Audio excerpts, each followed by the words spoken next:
کائنات میں اللہ کے رسول کے بعد اگر کوئی ذات افضل ہے سب سے زیادہ تو وہ ذات علی ابن ابی طالب ہے۔ امام علی سے افضل بعد رسول اللہ کوئی نہیں ہے۔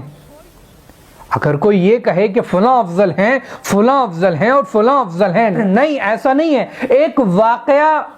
ملا احمد نراقی نے اپنی کتاب الخزائن صفحہ نمبر 109 پر نقل کیا ہے، اور یہی واقعہ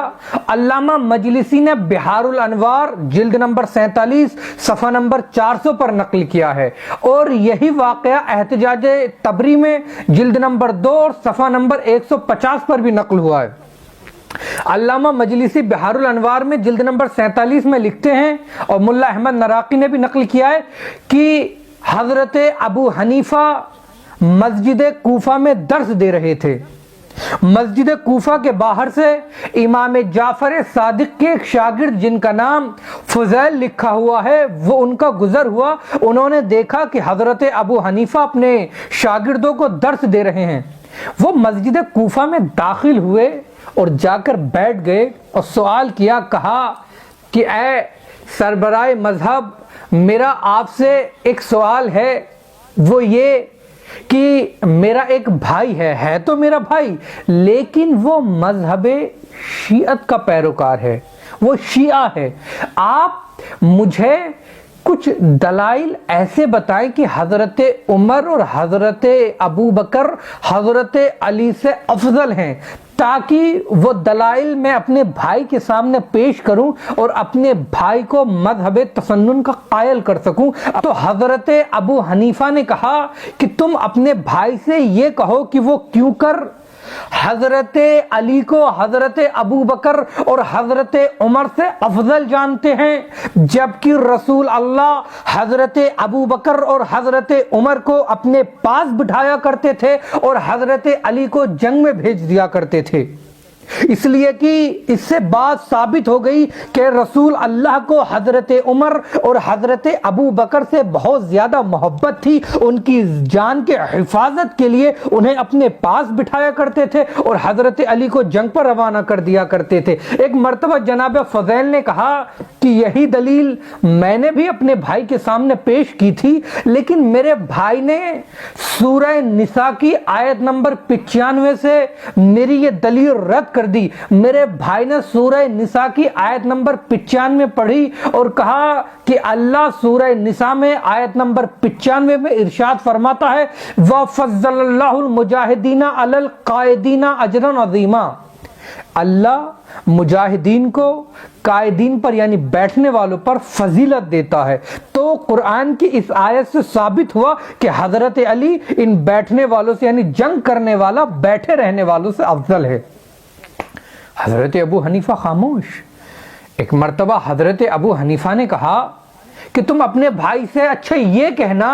کہ تم کیوں کر حضرت علی کو حضرت ابو بکر اور حضرت عمر سے افضل جانتے ہو، جبکہ حضرت ابو بکر اور حضرت عمر رسول اللہ کے دائیں اور بائیں دفن ہیں اور حضرت علی یہاں نجف میں کوسوں میلوں دور دفن ہیں۔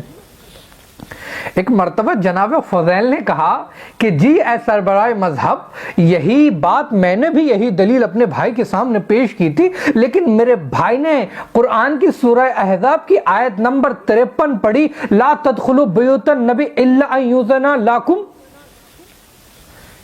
کہ رسول کی بغیر اجازت کے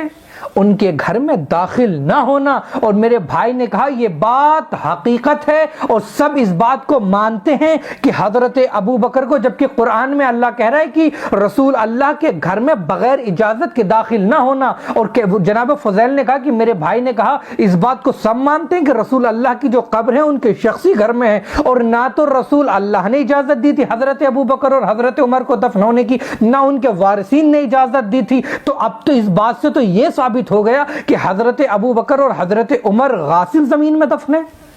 اتنا کہنے کے بعد جناب ابو حنیفہ نے کہا کہ نہیں، تم اپنے بھائی سے یہ کہنا کہ جناب حضرت عائشہ اور حضرت حفصہ کو وہ گھر رسول اللہ نے مہر کے طور پر عطا کیا تھا۔ ایک مرتبہ اتنا کہنا تھا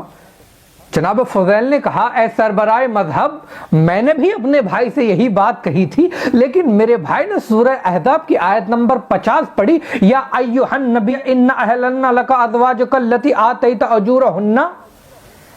کہ اے میرے حبیب، ہم نے آپ کی ازواج کو آپ پر حلال کیا جن کا آپ مہر ادا کر چکے ہیں۔ ایک مرتبہ جناب فضیل کہتے ہیں میرے بھائی نے اس آیت کو پڑھا اور بتایا کہ دیکھو رسول اللہ نے تو اپنی زندگی میں ہی انہیں مہر دے دیا تھا، تبھی تو اللہ نے ان کے ازواج کو ان پر حلال کیا، اور قرآن کی آیت سورہ احزاب کی آیت نمبر 50 ہے۔